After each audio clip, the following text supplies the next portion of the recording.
ko nigeze niba isaha y'umunyeshuri twiganaga barankubita inkoni nyinshi cyane icyo gihe abantu twiganye primaire bazabona iyi video barabyibuka numva nari nko mu gatanu ariko nkongeraho n'ibindi byaha nguhehesi nashaka kuba nita nk'abakobwa 3 4 5 gutyo kandi numva nta kibazo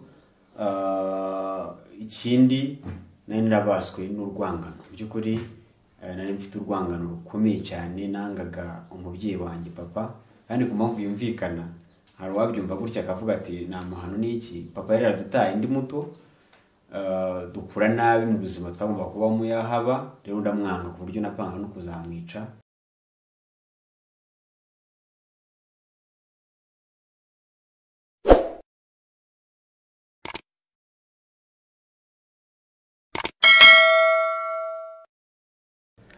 mwebwe mwahisemo IYOGEZABUTUMWA TV mwahisemo neza kandi turabasuje mu izina rya Yesu Kristo amahoro y'Imana akomeze kubana namwe uyu munsi tubaye ikaze ko twabasezeranije ko tuzajya tubagezaho ibyiza umunsi ku munsi kandi dukomeje gufatanya n'Imana ndetse namwe kugira ngo ibyiza bibagereho tubaye ikaze rero mu kiganiro cy'uyu munsi turi kumwe n'umuvugabutumwa n'umujene n'urubyiruko ndetse afite byinshi byo kutugezaho ngusaba kugira ngo ukomeze uduhe umwanya wawe wowe utarakora subscribe uyikore kugira ngo ibiganiro byacu bijye bikugeraho tukibishiraho tubaye ikaze mu kiganiro IYOGEZABUTUMWA TV. Murakoze munyamakuru. Muratwibwira ninde turi kumwe kuri uyu munsi? Nitwa Nigena Joel. Murakoze cyane. Mbere ko twinjira mu ijambo ry'Imana kugira ngo mutubwireho gatoya sinde bubyite urugendo kuko urugendo bari rurerure ahubwo mutubwire impano yanyu ni intwari imeze gute kuri mwebwe? Murakoze cyane. Kuri njyewe nkuko Paul abivuze avuga ko ivugabutumwa ari yo mpano iruta izindi, ari yo mpano iruta izindi kuko n'abantu bose bakijijwe nuko bari babwiwe ni nabwo yavuze ngo se ngo umuntu yakizera gute atabwiwe.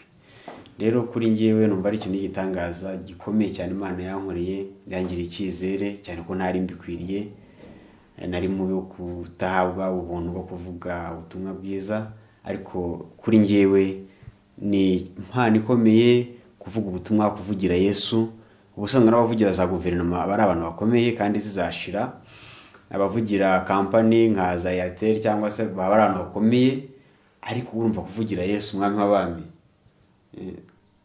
nge numva ari gitangaza n'ubuntu bukomeye bugeretse n'ubuntu busaze nagiriwe kandi mpora nshimira Imana singe mbimenyera ibi bintu kuko ni ibintu ntari nkwiriye mu byukuri. Confidence ivahe ndabona ntabwo mukuze cyane confidence ivahe nk'umuntu w'urubyiruko kugira ngo uhagarare uvugira Imana? Confidence iva aho Yesu yankuye mu byukuri. Nakijijwe ku itariki ya 1/8/2010. Mbere y'iyo tariki nakoraga ibyaha byose umuntu ashobora gukora ku rwego nari nyiri muto ariko nakoraga ibyaha byinshi harimo nko kwiba. Ndibuka hari igihe uvanyeho udufaranga two mu rugo uvanyeho kwiba ibyo kurya mu rugo nk'umwana n'ibindi byinshi. Ndibuka ko najyaga naniba no mu ishuri amakayi amakaramu. Ndibuka ko nigeze naniba isaha y'umunyeshuri twiganaga barankubita inkoni nyinshi cyane icyo gihe abantu twiganye primaire bazabona iyi video barabyibuka numva nari nko mu gatanu ariko nkongeraho n'ibindi byaha nguhehesi nashaka kuba nita nk'abakobwa 3 4 5 gutyo kandi numva nta kibazo. Ikindi nari narabaswe n'urwangano by'ukuri nari mfite urwangano rukomeye cyane nangaga umubyeyi wanjye papa kandi ku mpamvu yumvikana hari wabyumva gutya akavuga ati nta mahano n'iki papa yari aradutaye ndi muto dukura nabi mu buzima twagomba kuba mu yahaba rero ndamwanga ku buryo napanga no kuzamwica. Rero ku iyo tariki ya 1/8 nibwo naje kumenya ko nta mujuru uzabona umwami Imana, menya ko abasambanyi, menya ko abahehesi batazagera mu bwami bw'Imana, menya ko umuntu wanga mwene se uretse no kwanga so, umuntu wanga mwene se bivaga ari umwicanyi. Ubwo rero menya ko nzarimbuka, numva umutwaro w'ibyaha, menya ko nzarimbuka. Rero uwo munsi nibwo nakiriye agakiza, ku itariki ya 1/8 nibwo nakiriye agakiza. Rero mbona amahoro, numva ngira ubuntu bw'igitangaza, ubuzima bwanjye burahinduka ubwo nahuraga na Yesu icyo gihe. Rero numva ngize umutwaro kubwira abantu, nahere ku nshuti twabanaga mu bigare by'ubuhehesi, mu kwiba, abantu bashyikiraga mu rwango nkuko nabo bafite abo banga. Buriya buri muntu aba afite itsinda ry'abantu barizwamo, buri uko uteye ufite abo muhuje. Rero nahereye kuri abo ngabo numvaga bitazakora cyo kora, abo twari duturanye, abo twakuranaga, abo ngabo twagendanaga, nabo nahereyeho. Rero ntangira numva ari ukubwira abantu bake, ariko birangira nyine bibaye gutyo bireba. Murabwira iki urubyiruko? Ndabona muracyari mu myaka y'urubyiruko. Urubyiruko ruri mu myaka yanyu, hari abakiri muri izo nzira mwarimo kera, murababwira iki n'ubundi? Ariko imyaka yongeye kuyisiga y'urubyiruko ndi hafi kuyivamo, nimba ari 30 baviramo sinibuka, ariko ntabwo yankira urubyiruko cyane ro hasi cyane. Ariko ikintu nabwira urubyiruko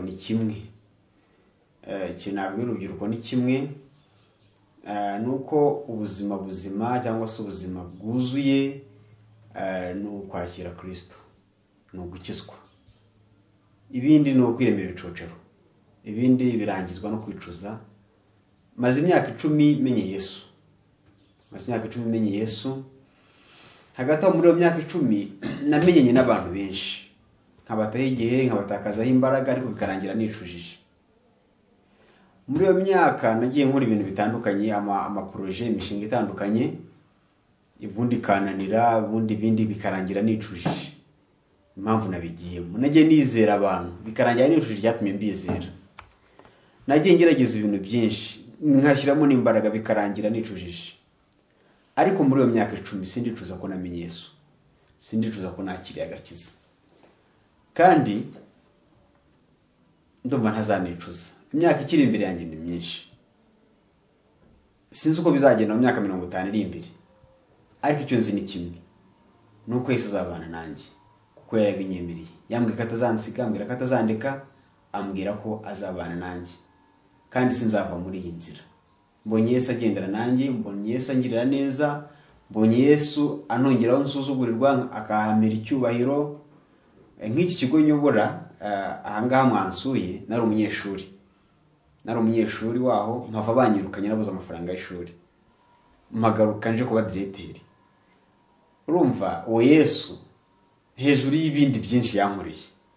Nabwira urubyiruko rero ikintu kimwe, gukunda Yesu, atari mu magambo ahubwo no mu bikorwa. Gukunda Yesu, bakirinda icyaha n'igisa nacyo, atari uko bari mu bantu benshi, atari uko bari imbere y'ababyeyi cyangwa abandi bantu babareberera, ahubwo kuko bari kumwe na Yesu. Kandi Yesu aho waba uri hose muragendana. Ikindi kibazo nari mfite, ndageranya kubaze, mbanje kumenya niba mufite umufasha. Aya nta mufasha mfite. Urubyiruko rwinshi rugira imbogamizi, bibaza ngo gukora umurimo nk'uyu w'ivugabutumwa udafite umufasha, harimo imbogamizi?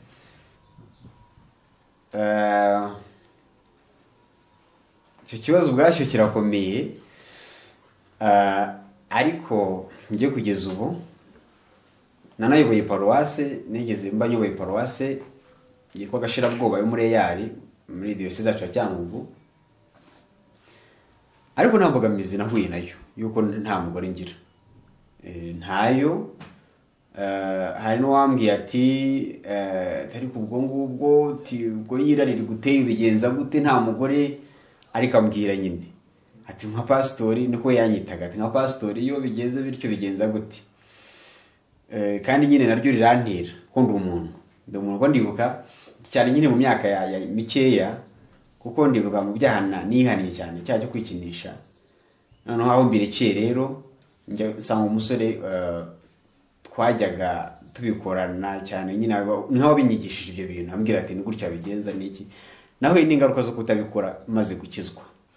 Ndibuka rigenda njya mu masengesho nkamara iminsi 2 kubera umubiri icyo gihe. nkaza numva umubiri wabaye neza, nkumva rwose nagiye mu murongo mwiza, nabaye umukristo nko mbishaka.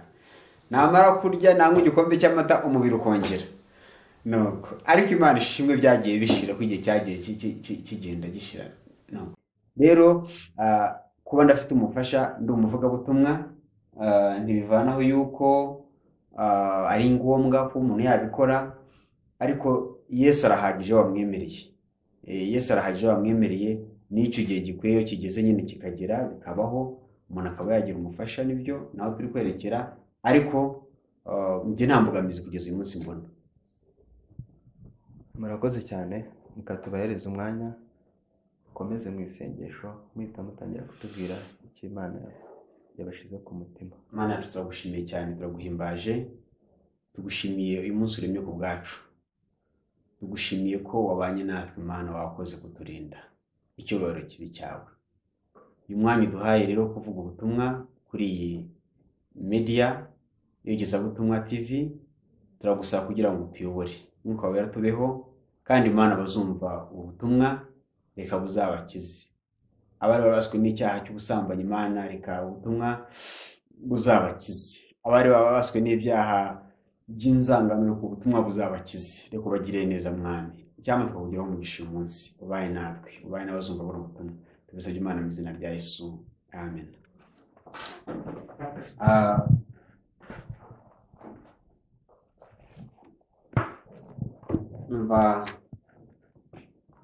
Twatangira gusoma ubutumwa bwiza bwa Yesu Kristo uko bwanditswe na Matayo, igice cya 16 duhereye ku murongo wa 19. Ubutumwa bwiza bwa Yesu Kristo uko bwanditswe na Matayo, igice cya 16 duhereye ku murongo wa 19. Ndenda kuvuga ijambo rifite umutwe w'amagambo uvuga ngo harimo umworera. Ni umugani w'umutunzi n'umukene. Dusome mu izina rya Yesu. Hariho umutunzi wambaraga imyenda y'imihengeri n'iy'ibitare byiza, iminsi yose agahora adamaraye. Kandi hariho n'umukene witwaga Lazaro, wahoraga aryamye ku muryango w'uwo mukire. Umubiri we wuzuyeho ibisebe, imbwa nazo zarazaga zikamurigata mu bisebe. Kandi yifuzaga guhazwa n'ubuvungukira buva ku meza y'uwo mutunzi. Bukeye umukene arapfa, abamarayika bamujyana mu gituza cya Aburahamu. N'umutunzi nawe arapfa, arahambwa. Ageze ikuzimu arababazwa cyane, yubuye amaso areba Aburahamu ari kure na Lazaro ari mu gituza cye. Arataka ati, Aburahamu sogokuru, mbabarira wohereze Lazaro akoze isonga y'urutoki rwe mutuzi, anonyangirize ku rurimi kuko mbabazwa n'uyu muriro.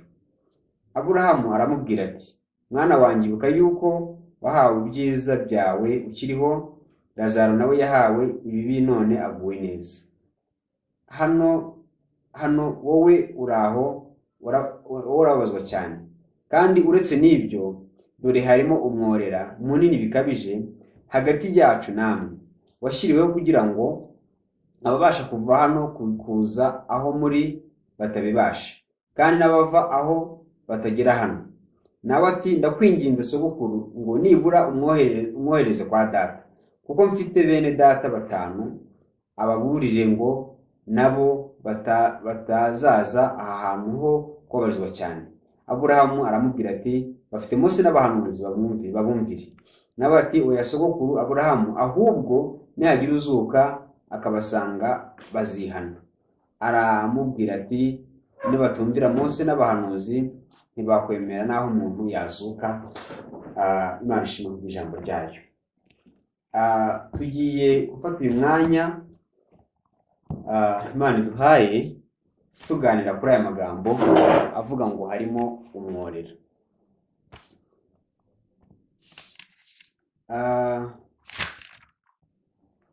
Harimo umworera, nanjye kuko mbirebye nkuko nabivuze mbere yo gukizwa kwanjye no kugeza uyu munsi, kuko mbona harimo umworera nkurikije ubuzima nabagamo mbere yo kumenya Kristo. N'uyu munsi mbona hari umworera. Hari umworera w'umuntu wamenye Kristo n'umuntu utaramumenya. Hari umworera hagati y'umusore ukijijwe wamenye Imana n'umusore utaramenya Imana. Hari umworera ku mukobwa wamenye Imana, harimo n'umworera ku mukobwa utaramenya Imana. Hagati yabo kuko hari umworera. Ushobora kutabibonesha amaso ariko hari umworera.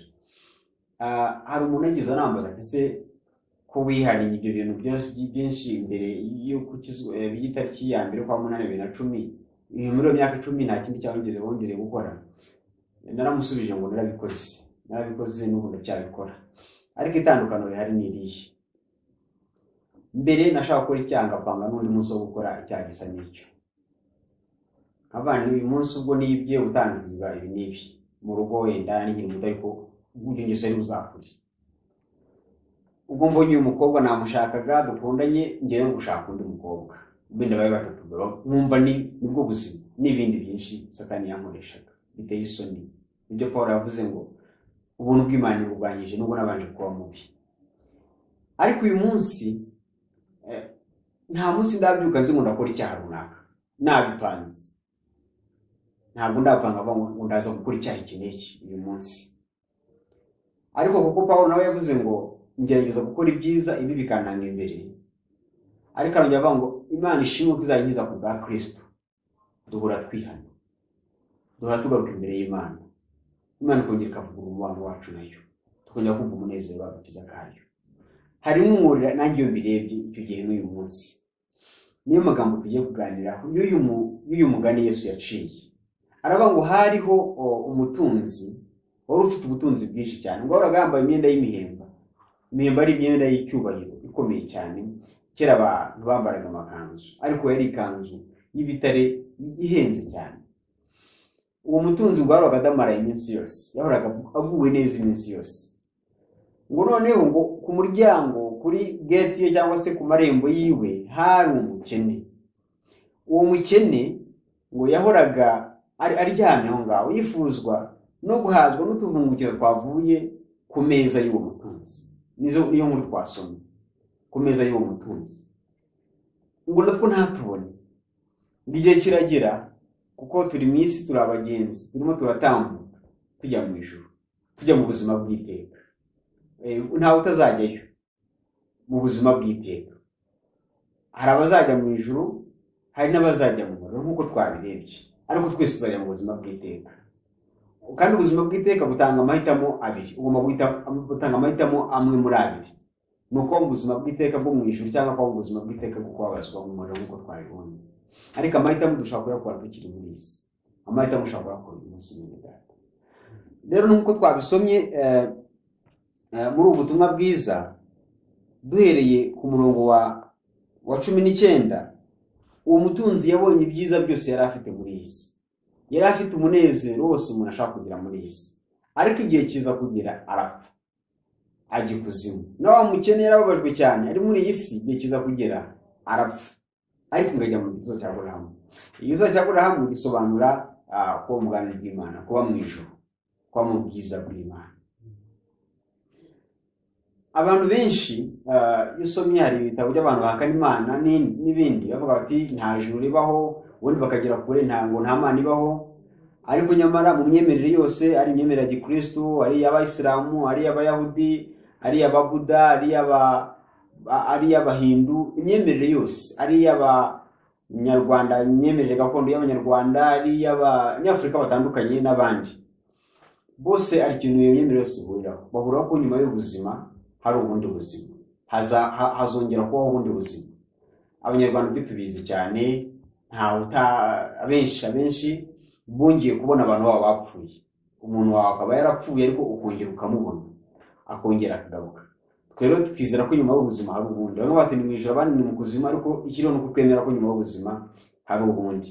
Rero bene data, ijuru ryo ririho, ijuru ryo ririho, kandi no kuzimu kuriho. Na Yesu yarabivuze ngo ngiye kubategurira hamwe, nzagaruka mbajyane.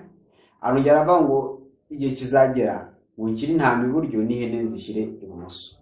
Biri kiriya, Yesu yarabivuze kandi tubyizera gutyo. Rero ahangaha nenda kuvuga ibijyanye n'amaherezo y'awo mukene n'awo mutunzi baje kujya mu ijuru. Umukene yaje kujya mu ijuru, n'umutunzi aza kujya ikuzimu. Ariko nyuma yaho haza kuba ikiganiro cya Aburahamu gihera ku murongo wa 24. Noneho wa mutunzi arataka kubera wa mubabaro yagiraga, kuko ngo bukeye umukene arapfa, abamarayika bamujyana mu gituro cya Aburahamu. N'umutunzi nawe arapfa, arahambwa, ageze ikuzimu, arababazwa cyane. Yubuye amaso areba Aburahamu ari kure na Lazaro ari mu gituza cye. Arataka ati, Aburahamu sogokuruza, mbabarira wohereze Lazaro akoze isonga y'ururimi rwe, mutuzi antonyangirize ku rurimi, kuko mbabazwa n'uyu muriro. Murumva uyu mukire nubwo yaboneyeho ubuzima muri iyi si bwiza, ariko inyuma amaherezo yaje kuba mabi, kuko ntiyitaye ku bakene, kuko ntiyabashije gukiranukira Imana. Ubwo butunzi bwe bwatumye adakiranukira Imana. Ubundi ntekereza ko Imana yahaye abantu ubutunzi kugira ngo babashe kuyibukoreshereza, ariko bitandukanye n'ibyo ngibyo, amaherezo nyine ntabwo aba meza. Bene data, nubwo iyi si idutererana, nubwo ubuzima butugoye, nubwo abantu b'Imana iyo urebye n'amaso ntubasha kubatandukanya kandi, ariko ndashaka kubabwira ko hari ibanga ry'abantu bamenye Imana, hari ibanga ry'abakijijwe. Nubwo ubona bagenda, nubwo ubona baruha, nubwo ubona bambara ubusa nk'abandi, nubwo ubona basonza nk'abandi, ariko hari ibanga ry'abakijijwe. Bazaruhuka bageze mu ijuru.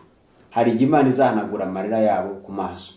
Hari umusaza witwa Porukarupe, mu gihe cy'itotezwa ry'itorero nyuma y'urupfu rwa Yesu, yagiye mu ijuru. Baramufashe bamusaba gutwika Bibiliya ye, kugira ngo bamurokore nyine. Barimo bahiga abakristo, ngo atwika Bibiliya yawe, upfukame imbere y'ibigirwamana byacu bisenge. Arababwira mu magambo ye, arababwira ngo umusaza yavuze mu magambo ye, maze ati, muzehe fata Bibiliya yawe uyirambike imbere y'Imana yacu, nurangiza wihakane Yesu, ahasigaye tukurekure wigendere.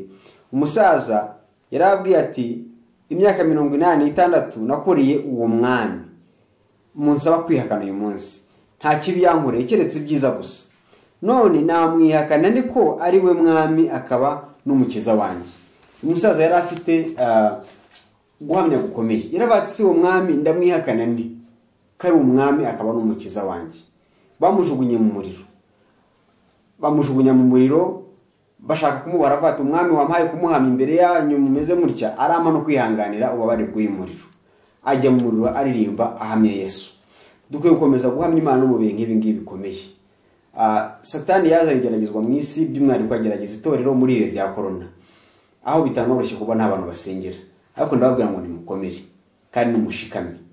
Umwami wo mu rusengero, ubiyereka mu rusengero, niwo mwami wo mu ngo zanyu. Mukomeze mu maintaining cyangwa se mu gira umubano mwiza na Kristo. Uyu mwami twizeye ni umwami udakoze isoni, ni umwami uzatugirira neza. Bene data, ntimucogore gusenga, ntimucogore kuba imbere y'Imana. Nabashishikariza gukomeza gutekereza cyane ku iherezo ryanyu kurusha ubuzima muri uyu munsi. Uyu mukene araduha isomo ry'uko nubwo yabayeho nabi, ariko yakomeje kugira ibyiringiro byo kuzabona Imana. Yobu yaravuze ngo ubwanjye nzi ko umucunguzi wanjye ariho, kandi amaherezo azahagarara mu isi. Yari ari mu bibazo, uruhu rwe rwari rwaraboze, abana bari barashize, umugore yaramwihakanye, inshuti zari zaramuvuyeho ziza kumugatireka Imana yiveho, ariko arahamya, aravuga ngo njye ubwanjye nzi ko umucunguzi wanjye ariho. Aravuga ngo amaherezo azahagarara mu isi. Aravuga ngo uruhu nirumara kubora nzareba Imana mfite umubiri mushya, kandi uruhu nirumara kubora amaso yanjye azayireba sayundi. Asoza avuga ngo nuko umutima wanjye umarwa n'urukumbuzi. Yabashije gukumbura Imana no mu gihe cy'amakuba nk'ayo ngayo. Igihe cyiza cyo kwizera Imana ni igihe ubona hatari impamvu zifatika, igihe ubona ibigeragezo byakugose, igihe ubona ubukene bwabaye bwinshi, igihe ubona uri wenyine. Icyo ni igihe cyo gutumbira Yesu. Muri gihe yavuze ngo nayo inzira itagaragara akaba no mukabwibwe, Yesu ati ndi kumwe nawe. Aravuga ngo ujye umuhanga amaso. Yesu ashime cyane. Paulo nawe yaravuze ngo uyu mubiri ubora numara kwambara kutabora, kandi uyu mubiri upfa numara kwambirwa kudapfa, ngo nibwo tuzishima hejuru y'urupfu. Tuvuga ati warupfu we umubori waburiye, warupfu we kunesha kwawe kuri hehe? Rero bene data, ibyiringiro byacu biri aho ngaho. Dukomeze twumve ko nubwo bimeze bityo, uko bimeze kose Imana iri mu ruhande rwacu, kandi rwose igihe kizagera Imana ihanagure aya marira yose ku maso. Ibi byose turi gucamo, ibi byose bikwiye kutwegereza Imana, ntabwo ari ibintu bikwiye, ntabwo ari byo bikwiye kudukura ku Mana. Umurongo wa 20 na karindwi kujya kwa 29 hari cya kiganiro cya Aburahamu gikomeje na wa mutunzi. Aravuga ati noneho rero nge nimba utabasha kumfasha ngo mbone utwo tuzi nibura ku isonga rero ndeye ko nakoroherwa. Mwumva umuntu wari ufite ibyo kurya, wari ufite ibintu byose mwisi, ariko abuze n'utuzi dutonyanyijwe ku isonga y'urutoki rwa Lazaro, abuze n'utuzi. Abati basi noneho ohereza Lazaro agende, cyangwa se shaka bohereza kuri bene data, ubabwire ko rwose ubuzima barimo butore bwo kubaha Imana batazaza muri uyu muriro nanjye ndimo. Ati bohereze, ati rwose Aburahamu ohereza Lazaro agenda abwire abavandimwe banjye, abwire ababyeyi banjye, abwire bo kuzaza muri uyu muriro nibura abari nyingenye n'urimbutse. Aravuga ati abo bantu bafite Mose, bafite n'abahanuzi, babumvire. Niba batabumvira umuntu nubwo yazuka ntabwo bazabasha kumvira Imana. Mwene data, Mose n'abahanuzi ntibagihari, n'Aburahamu ntagihari, barabakira ntibagihari. Ariko Paulo yaravuze ngo turabinginga mu cyimbo cya Kristo. Aravuga ngo turabinginga mu cyimbo cya Kristo, kandi ubwo dukorana nabo turabinginga kugira ngo mudere ubuntu bw'Imana kupfusha ubusa. Abakorino ba mbere, munyemerere tuhasome Abakorino ba mbere igice cya 6 duhereye ku murongo wa mbere.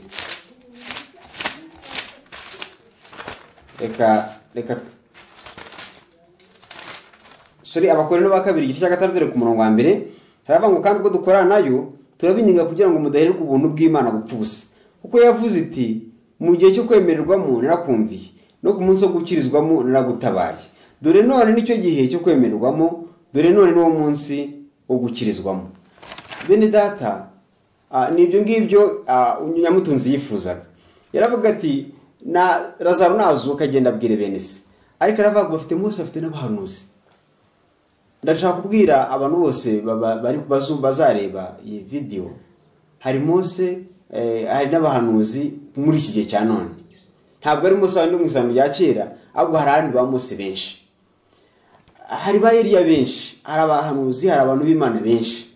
Natwe kandi turabinginga, gukizwa umuntu ari umusore birashoboka, kwegurira Imana ubuzima bwawe uri umusore birashoboka, kwegurira Imana ubuzima uri umukobwa birashoboka, kwegurira Imana ubuzima uri umusaza birashoboka, kwegurira Imana ubuzima uri umukecuru birashoboka, kwegurira Imana ubuzima ufite akazi gakomeye cyangwa koroheje birashoboka. Rwose birashoboka, kandi Kristo aragukeneye.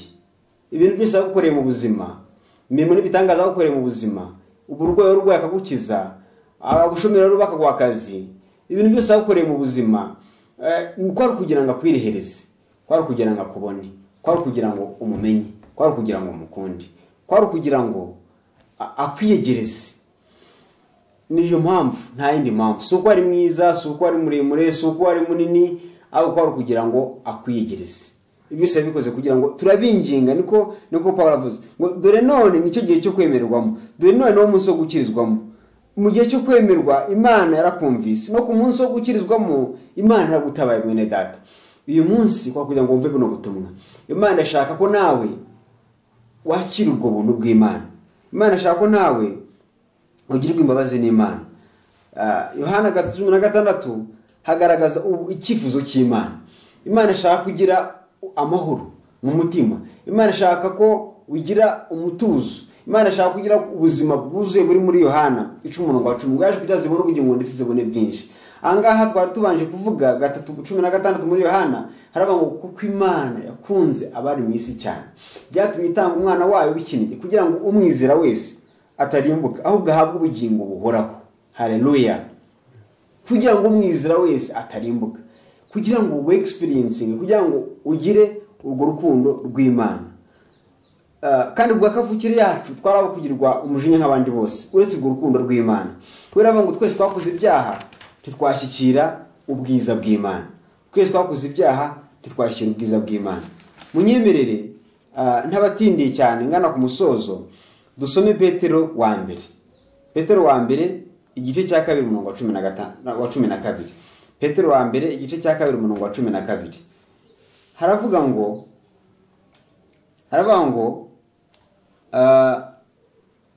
mugire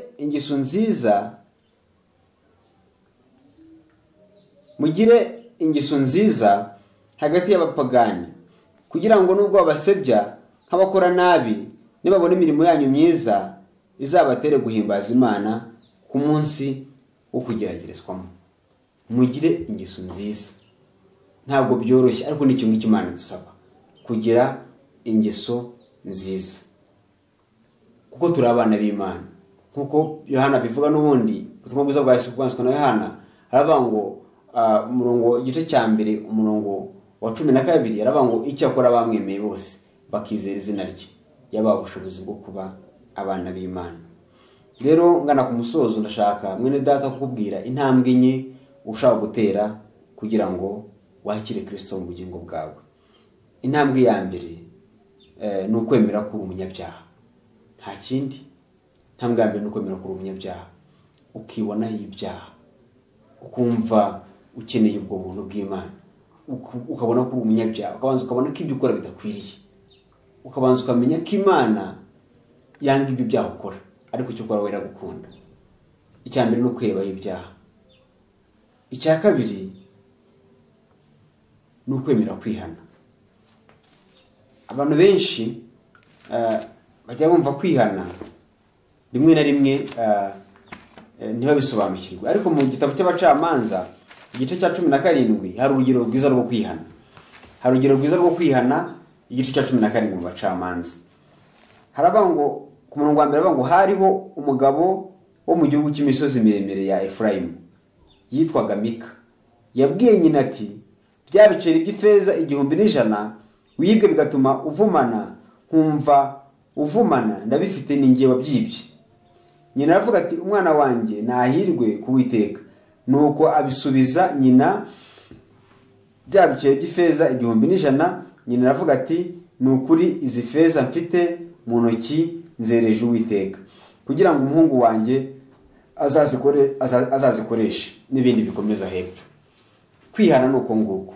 Ntabwo wakihana kwiba ugifite mu nzu ibyo wibye. Dufata urugero waribye umwenda w'umuntu, nese wavanga Imana imbabarire kwiba ya pataro ukiyambara, iyo pataro yagikubera icyaha, yagikwibutsa bya byaha byawe, ukumva utarababariwe. Iyo wihanye kwiba usubiza ibyo wibye. Iyo wihanye gusambana usanga aho mwasambanye, kwa ati twarasambanye mu gutamenya, ariko narihanye narakijijwe. Iyo wihanye kwangana uragenda ugasanga abo wangaga ukavuga ati narababariye, nanjye nimumbabarire. Ndibuka igihe nangaga papa ngo nabivuze ninjye wavunikaga, maze gukizwa naramusanze ndamubabarira. Ubu ni inshuti yanjye cyane, ariko cyane no mu rugo njya kumusura kenshi. Ntabwo ibyo nkibyibuka, mbyibuka nk'ubuhamya gusa bw'uko nakijijwe ibyo. Ntabwo mbyibuka kuko nkiguhembera umujinya. Arabizi ko mukunda cyane. Kwihana kwiba icyo gihe nabwiye mama musaba imbabazi, cyane kandi byo mu rugo nibaga cyane n'ikiri muto. Namwe ni rwose byawe mwaburaga mu rugo ninjye baga nabijyanye, kandi nyuma aho sinongeye. N'ibindi nk'ibyo ngibyo. Uyu mugabo tubonye mu gihugu cy'imisozi miremire ya Efurayimu witwaga Mika yibye ibiceri by'ifeza 1,100 bya nyina. Nyina bibuza ari aravumana, aratukana, aza kumva ko afite icyaha, aza kumva ko kwimbabazi z'Imana, aragenda asanga nyina. Aravuga ngo bya biceri by'ifeza 1,100. Urumva nyina abuze 1,100 nawe nimba nawe yaragiye arayashaka yasubizaho. Bya biceri by'ifeza 1,100 wabuze ninjye wabyibye. Ntabwo wavuze ngo harongeze bamufatana ihene n'urwenya ntekereza ntibyabayeho. Aravuga ati jewe turi bose nimundenganye, ati ngewe nakuriye ikiziriko hene nayizi nkurikiye, ariko yari yibye ihene, ntabwo ari uko bihana. Aravuga ngo bya biceri by'ifeza 1,100 ni nabyo nyina yari yabuze. Uko niko kwihana. Nyuma kwibonaho icyaha, ukumva ukeneye imbabazi z'Imana, ukihana, usanga wahemukiye, ukamusaba imbabazi. Bya biceri by'ifeza 1,100. Njye ndibuka nkimara gukizwa, maze kubwira manini njya wakwibaga ibi n'ibi, nabo bose twakoranaga ibyaha icyo gihe nkabasanga ni mumbabarire sinzongera. Bampaye iminsi, hari wampaye umwaka, unampa ukwezi gutyo, ariko Imana ishimwe hashize imyaka 10, kandi Imana izakomeza kunteresha izindi ntambwe. Iyo wemereye Kristo ukamuha ibyo byaha, kuko ubusanzwe ntibimutungura, turi abanyantege nkeya. Igitangaza Yesu nuko utakora ibyaha. Nawe gukora ibyaha azi ko Dawidi navuze ngo narema mu byaha, mu byaha ni mu mama yambyari. Imana ibitungura gukora ibyaha, ahubwo ikintu gitangaza Imana yote intambwe kuyisanga tukayihana. Kuko hagati y'intege nke z'umuntu no kwera kw'Imana harimo umworero ukomeye cyane, nuko twabibonye harimo umworero ukomeye cyane, ariko hagati aho ngaho harimo ikiraro. Icyo kiraro ni umusaraba wa Yesu. Umusaraba wa Yesu uri hagati yawe n'Imana. Iyo wemeye kwihana, icyo kiraro gisubiraho, ukongera ukigira intebe y'Imana udafite gutinya, ukongera ukigira intebe y'Imana udafite ubwoba, ukongera ukigira intebe y'Imana udafite ikimwaro. Uko niko bihana. Ni ugusubirayo ukabwira uwahemukiye, ukamubwira ati mbabarira kandi sinzongera. Icyo ni icya kabiri. Icya mbere tubonye ko ni ukwibonaho ibyaha, ni ukumva ko uri umunyabyaha. Icya kabiri ni ukwihana, ugatera iyo ntambwe ukihana. Ukwihana twabibonye ni ugusubirayo ukabwira umuntu wahemukiye ati mbabarira. Icya gatatu ni ukwizera ko Kristo yagupfiriye. Nibyo mu Baroma bavuga, mu Baroma igice cya 10:9, Abaroma igice cya 10:9 haravuga ngo niwatuza akanwa kawe yuko Yesu ari umwami, ukizeza umutima wawe yuko Imana yamuzuye, uzakizwa. Kuko umutima ari wo umuntu yizeza akabarwaho gukiranuka, kandi akanwa akaba ariko yatuza agakizwa. Nibyo ni ukwizera ko Kristo ari umwami n'umucunguzi w'ubugingo bwawe, kuko yaravuze ngo ni inzira n'ukuri n'ubugingo, ntawe uzajya kwa data atamujyanye. Kandi mwene data, koko ngo twabibonye, iki ni igihe cyiza cyo kwakira Kristo. Iki ni igihe cyiza cyo kwakira Yesu. Mbonye Satani yica abasore benshi. Ndibuka, ntabwo nshaka kumuvuga mu izina, n'umwana twiganaga muri segonderi mu mwaka wa 4. Noneho icyo gihe ku kigo aho nigaga hariyo umukobwa wajyaga avuga ati runaka rwaye sida. Tukabyumva gutyo, twari n'abana bato ariko tukabyumva. Ariko yari mwiza cyane, ubigaragara amaso yari mwiza. Abasore bakabigira intego yo kuba baryamana nabo. Yaryamanye n'abakobwa n'abasore benshi umukobwa, kuko byari byoroshye kuryamana n'umusore wese ubishatse, ari nawe wajyaga afite nyine ubuganda. Haza kujyayo umusore rero w'inshuti yanjye. Nigeza ko biri mu bintu byambabaje mu buzima bwanjye. Umusore inshuti yanjye avayo yidoga. Icyo gihe twararaga ku bitanda byegeranye, runaka twaryamanye, wumva ari nk'ishema yagize uwo munsi. Nyuma y'igihe gitoya, nk'amezi 6 gutyo, sinibuka amezi, ariko yagiye kwipimisha asanga yanduye sida. Uyu munsi aracyariho, ariko iminsi myinshi ashobora kumara mu rugo ni iminsi y'ukwezi, iminsi 30, kuko ntanywa n'imiti neza y'ubwandu bwa sida. Ubu ari mu bitaro bikomeye i Kigali, arwaye ibyimba ku bwonko n'ibindi byinshi. Ahorana ibyuririzi biteye ubwoba, nta byiringiro afite. Iyo tuganira ambwira amagambo akomeye cyane uyu munsi wa none. Arambwira ngo iki cyari igihe cyo kubaho kuri generation yanjye, ariko njye kuri njye ndi kubona ndi gusezera isi, kuko no kwiyakira byarananiye. Niyo mpamvu n'imiti yananiye. Imiti araza akayinga ukwezi, ukundi kwezi akayanga, ikamunanira. Uwo munsi ubugingo bwe burimo burangira. Ubwo ni urugero rw'umwe, hari benshi. Satani amaze kwica iyerekwa ry'abakobwa benshi, abo benshi ndabazi.